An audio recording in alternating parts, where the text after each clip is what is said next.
je croise un rabbin ultra-orthodoxe et il se trouve qu'il m'aborde et que l'on discute un peu. Et finalement, avant de se quitter, il me donne un petit traité. Alors, le but, lorsqu'ils vont en mission auprès des non-juifs, ce n'est pas de convertir les non-juifs au judaïsme, mais de les convertir à ce qu'on appelle le noachisme ou noaïsme. Alors, qu'est-ce que le noachisme ? En fait, on pourrait dire que c'est la religion des non-juifs, mais un fils de Noé ne doit suivre que 7 règles. Ces 7 règles sont les suivantes.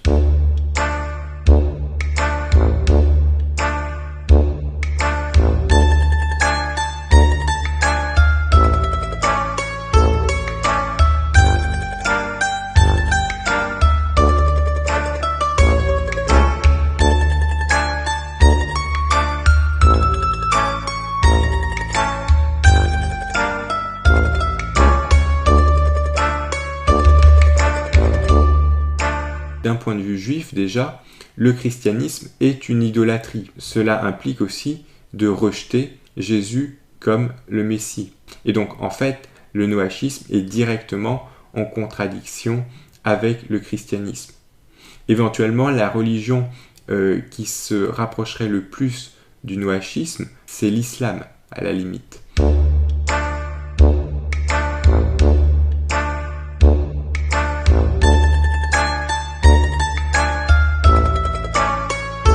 Du côté catholique, du moins d'un catholicisme qui est mûr, qui est adulte, il y a un regard respectueux sur le noachisme. Donc, du côté chrétien, aucun rejet de cette religion, aucun. Au contraire, une admiration parce que, comme dit Vatican II, il y a en elle des semences, des préparations de la vérité.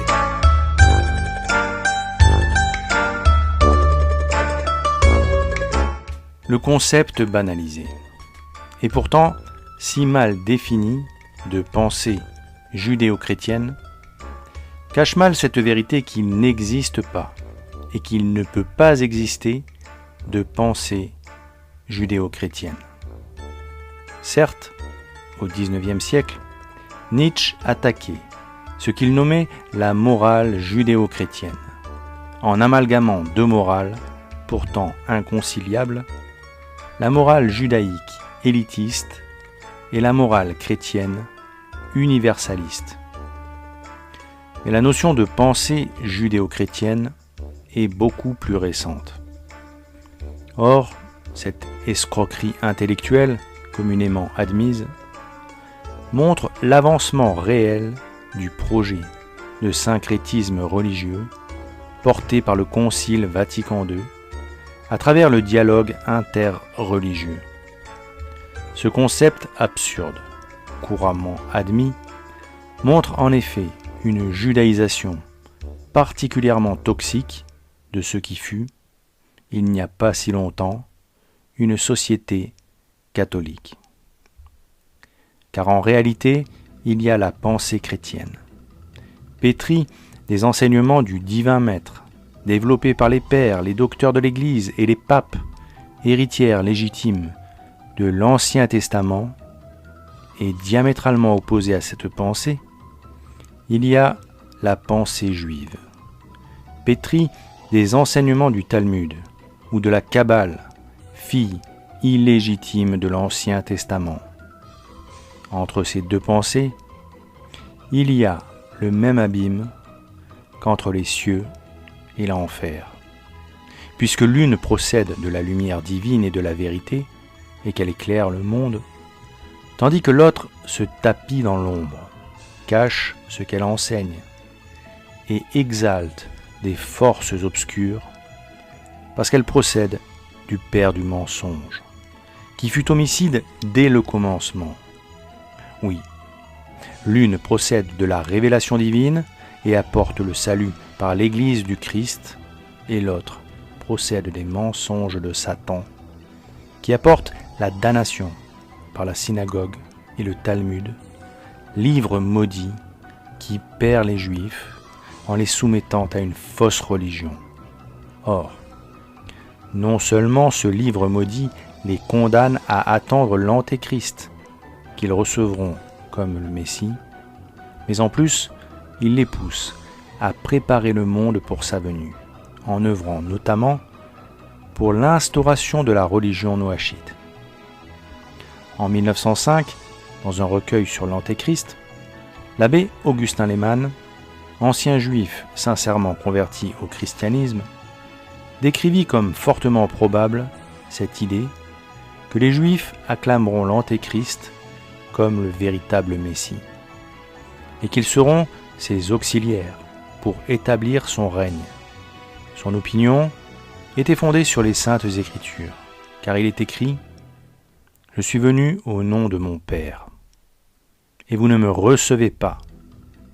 Si un autre vient en son propre nom, vous le recevrez. » Les pères de l'Église avaient le sentiment que cette phrase prophétique annonçait l'erreur fatale que commettraient les Juifs de la fin des temps avant de se rendre compte qu'ils s'étaient trompés. L'abbé Augustin Lehmann, dans son ouvrage, se référait à saint Irénée, saint Hippolyte, saint Hilaire, saint Cyril de Jérusalem, saint Grégoire de Nazianze, saint Éphrem, saint Ambroise, Ruffin, saint Jérôme, saint Jean Chrysostome, saint Prosper, saint Cyril d'Alexandrie, Théodorète, Victorinus, saint Grégoire le Grand, André de Césarée, le vénérable Bède, saint Jean Damascène, Théophylacte, saint Anselme, qui tous interprétèrent de cette manière ce verset. Voici par exemple ce que dit saint Jérôme. Les Juifs, après avoir méprisé la vérité en la personne de Jésus-Christ, recevront le mensonge en recevant l'Antéchrist. Saint Jean Chrysostome déclara de son côté « Qui est celui que le Sauveur annonce comme devant venir, mais pas au nom de son Père, l'Antéchrist, et il dénonce d'une manière évidente la perfidie des Juifs. » Saint Ambroise, lui, se référant au même verset, assura « Cela montre que les Juifs, qui n'ont pas voulu croire en Jésus-Christ, croiront à l'Antéchrist. » Saint Éphrem, quant à lui, dit ceci « C'est d'une manière exceptionnelle que l'Antéchrist entourera de faveur la nation juive, mais c'est aussi d'honneur extraordinaire que la nation déicide le couvrira et qu'elle applaudira son règne. » Saint Grégoire le Grand affirma « Les Juifs accorderont leur confiance à un homme, eux, qui refusent de croire au Rédempteur, alors qu'à la fin du monde, ils se donneront à l'Antéchrist. » Saint Jean Damascène s'indigna de son côté en déclarant « Les Juifs ont donc rejeté le Seigneur Jésus. Christ est Dieu et Fils de Dieu. Ils recevront au contraire l'imposteur qui s'attribuera avec arrogance la divinité. » Et pour finir, l'abbé Lehmann releva que saint Hippolyte, l'un des premiers à avoir écrit sur le sujet, faisait ainsi parler les Juifs. Ils se diront les uns les autres : se trouve-t-il dans notre génération un homme aussi bon et aussi juste ? Ils iront à lui et lui diront : nous te servirons tous, nous plaçons en toi notre confiance, nous te reconnaissons comme le plus juste de toute la terre. C'est de toi que nous espérons le salut, et ils le proclameront roi. Quand il y a plus de 1000 ans, les pères de l'Église écrivirent ces mots. Comment pouvaient-ils imaginer que les Juifs pourraient un jour préparer activement et efficacement le trône de l'Antéchrist, en pensant préparer la venue du Messie, alors qu'ils n'avaient même plus de nation? Au début du XXe siècle, Augustin Lehmann répondait à cette question en déclarant : tout étonnement cesse devant ces commentaires et ces annonces tombant de haut, lorsque surtout on voit s'accroître chaque jour l'énorme puissance financière des Juifs, leurs intrigues, l'escalade qu'ils font des premières places dans les principaux États, leur entente d'un bout à l'autre du monde, en présence d'une telle prépondérance, on n'a plus de peine à comprendre et à admettre comment ils pourront contribuer à l'établissement de la formidable puissance de l'Antéchrist. Même si on peut imaginer, rêver d'un Jérusalem devenant capitale de la planète qui sera un jour unifié autour d'un gouvernement mondial. C'est un joli lieu pour un gouvernement mondial. Merci Jacques Attali, à la semaine prochaine.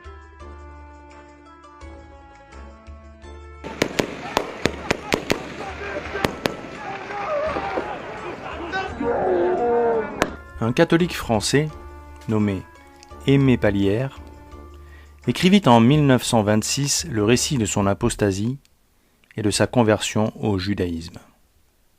On y découvre qu'avant sa chute, il rencontra l'abbé Augustin Lehmann, et que ce dernier le mit en garde contre le Talmud, qui lui inspirait une sainte aversion.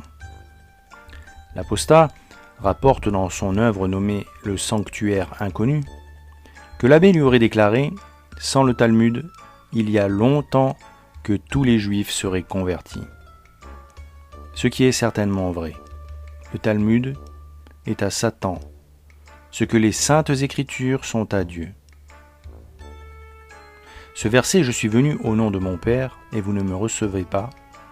Si un autre vient en son nom propre, vous le recevrez » qui permit à l'abbé Lehmann de présumer du rôle à venir de la nation déicide dans l'établissement de l'Antéchrist, illustre ce propos. Les scribes, les pharisiens et les sadducéens cherchèrent dès le début à faire condamner le Christ et à monter le peuple juif contre lui. Mais dans leur hypocrisie vis-à-vis de Dieu, ils se débrouillèrent pour le faire assassiner par les Romains, pour pouvoir se dire innocents de ce crime, arguant qu'ils n'avaient pas le droit de décider de la mort d'un homme quand ce pouvoir leur avait été pris par Rome. Pourtant, on voit dans l'Évangile qu'ils n'hésitaient pas à lapider quelqu'un quand ils estimaient devoir le faire. Notre Seigneur Jésus-Christ sauva même une pécheresse de la lapidation en leur disant que celui qui n'a jamais péché lui jette la première pierre. Et l'on se rappelle aussi de la lapidation de saint Étienne, dont saint Paul fut témoin. Cependant, leur haine du Christ était telle qu'ils hurlèrent à Ponce Pilate qu'ils ne voulaient pas que le sang de cet innocent retombât sur lui, mais plutôt sur eux, que son sang retombe sur nous et sur nos enfants. Depuis, ce rejet viscéral du Christ, suivi du virulent rejet du christianisme, la pensée et la morale juive sont totalement antagonistes de la pensée et de la morale chrétienne. Car les principes que les uns et les autres diffusent sont diamétralement opposés. Il n'y a rien de commun entre les deux. Les uns sont les fils du diable et les autres les enfants de Dieu. Les uns cherchent à entraîner dans leur sillage tous les hommes pour le grand naufrage désiré par Satan. Les autres cherchent à les sauver selon la volonté du Christ en les embarquant sur l'arche du salut qu'est l'Église. En 1555 par exemple, au début du 5e âge de l'Église, loin des considérations égalitaires absurdes de Vatican II, la bulle de Paul IV, Cum nimis absurdum, commençait ainsi. Comme il est absurde et totalement inopportun de se trouver dans une situation où la piété chrétienne permet aux Juifs, qui en raison de leurs propres fautes ont été condamnés par Dieu à un esclavage perpétuel, d'avoir accès à notre société et même de vivre parmi nous, en vérité, ils sont sans gratitude envers les chrétiens. Car au lieu de nous remercier pour le traitement bienveillant, ils nous retournent des invectives et parmi eux, au lieu de l'esclavage qu'ils méritent, ils s'arrangent pour clamer leur supériorité. Nous, qui récemment avons appris que ces Juifs ont envahi Rome à partir de plusieurs États pontificaux, territoires et domaines, dans la mesure qu'ils se mélangent avec les chrétiens, même ceux près de leurs églises, et ne portent aucun habit permettant de les identifier, et aussi qu'ils résident dans les maisons, même dans les plus nobles résidences des États, territoires et domaines, dans lesquels ils s'attardent, conduisant leurs affaires à partir de leur maison et dans la rue, et négociant des biens immobiliers. Ils ont même des nourrices et des servantes chrétiennes. Bernard-Henri Hall est philosophe milliardaire. Bien sûr, c'est possible. Tu peux faire coiffeur, astronaute, tu peux tout faire aujourd'hui. Ça, c'est son truc. T'en dis, ça va vite.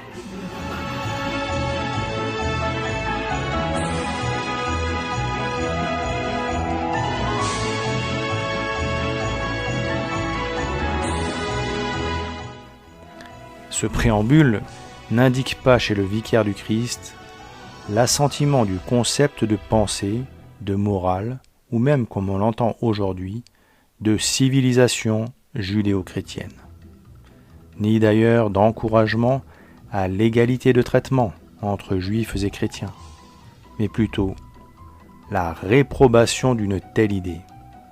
Et cela est parfaitement logique, car s'il est vrai que la doctrine de l'Église nous enseigne qu'il faut aimer nos ennemis, s'il est vrai aussi qu'il faut détester le péché et aimer le pécheur, il est aussi de notre devoir de protéger le prochain des influences néfastes mettant en péril son salut.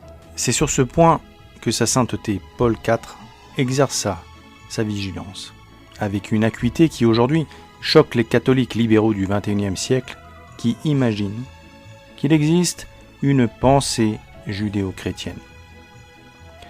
Le pape Paul IV est très clairvoyant et aussi très pragmatique.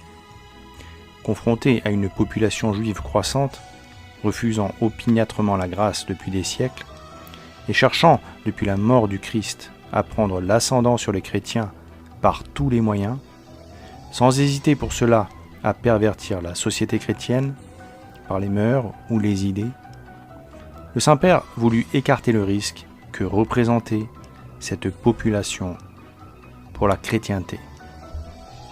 Bien sûr, la charité chrétienne commandait d'aider ces apatrides, dont la conversion était prophétisée pour la fin des temps. Mais face à leur opiniâtreté à rester dans l'erreur, et face surtout à leur propension à pervertir ou nuire de toutes les manières possibles aux catholiques qu'ils haïssaient, c'était une pure folie que de garder ces hommes, ces femmes et leurs enfants au milieu des chrétiens.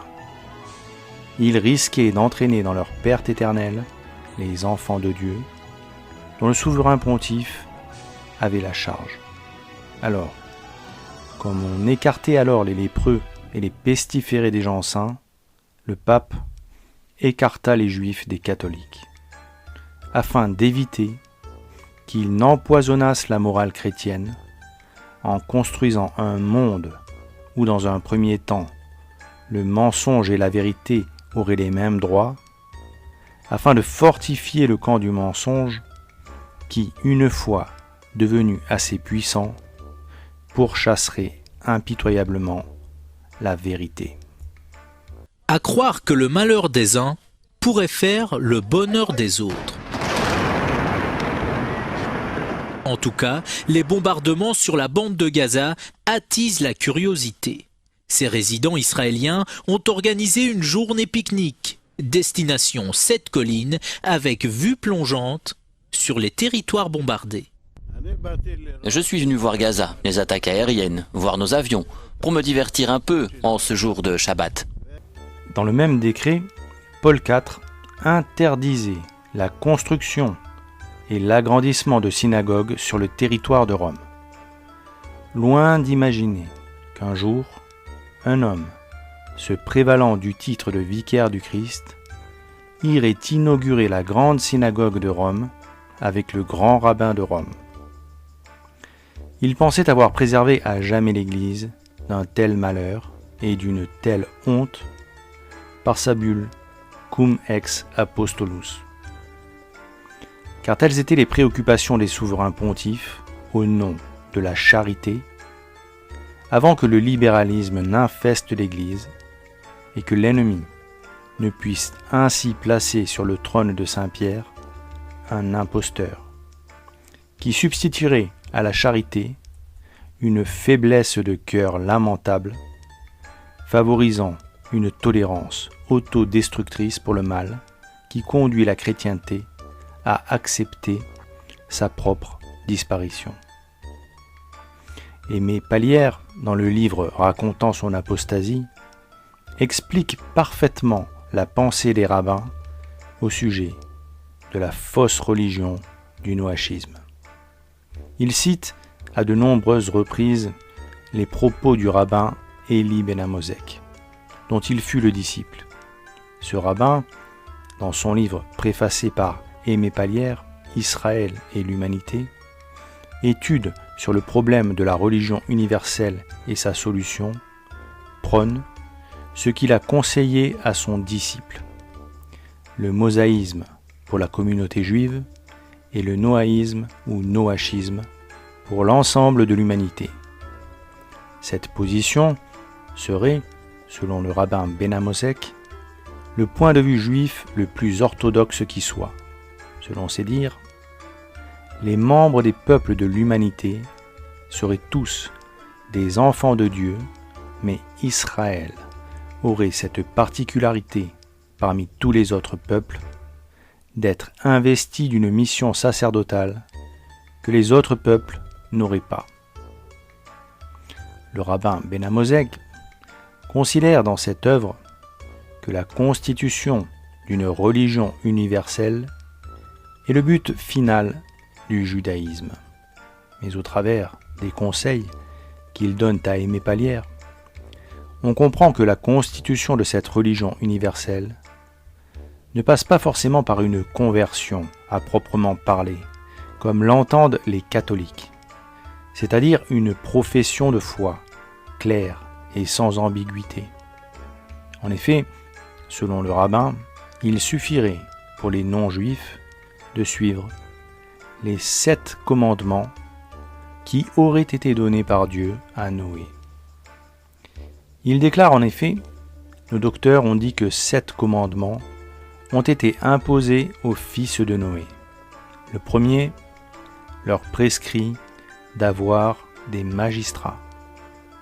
Les 6 autres leur défendent le sacrilège, le polythéisme, l'inceste, l'homicide, le vol, l'usage d'un membre de l'animal en vie.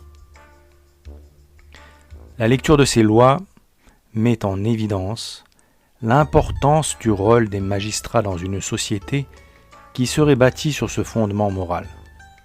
Or, placer les magistrats au-dessus de tout fut le travers dramatique auquel se heurta notre Seigneur Jésus-Christ dans l'antique société juive.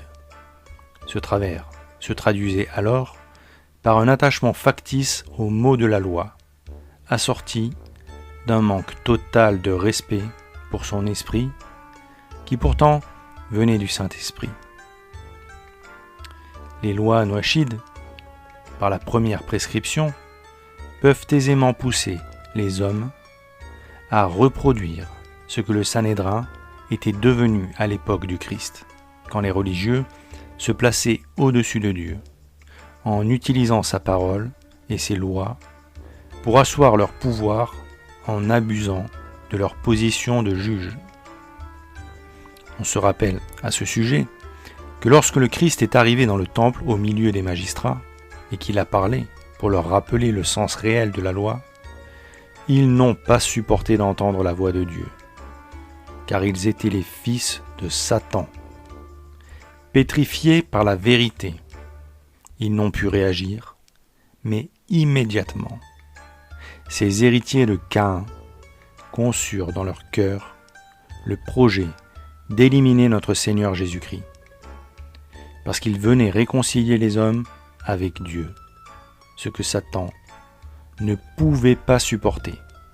Alors, ces scribes et pharisiens réagirent exactement comme Satan, qui à l'instant même où il entendit parler du Christ aux cieux, refusa de le servir et projeta immédiatement de le tuer, puisqu'il est écrit qu'il fut homicide dès le commencement. Ce rejet immédiat prouve à lui seul qu'ils étaient les fils du diable, comme notre Seigneur Jésus-Christ le leur dit très clairement. Vous êtes les enfants du diable, et vous voulez accomplir les désirs de votre Père. Il a été homicide dès le commencement, et il n'est point demeuré dans la vérité, parce que la vérité n'est point en lui. Lorsqu'il dit des mensonges, il dit ce qu'il trouve en lui-même, car il est menteur et père du mensonge. Mais pour moi, lorsque je dis la vérité, vous ne me croyez pas.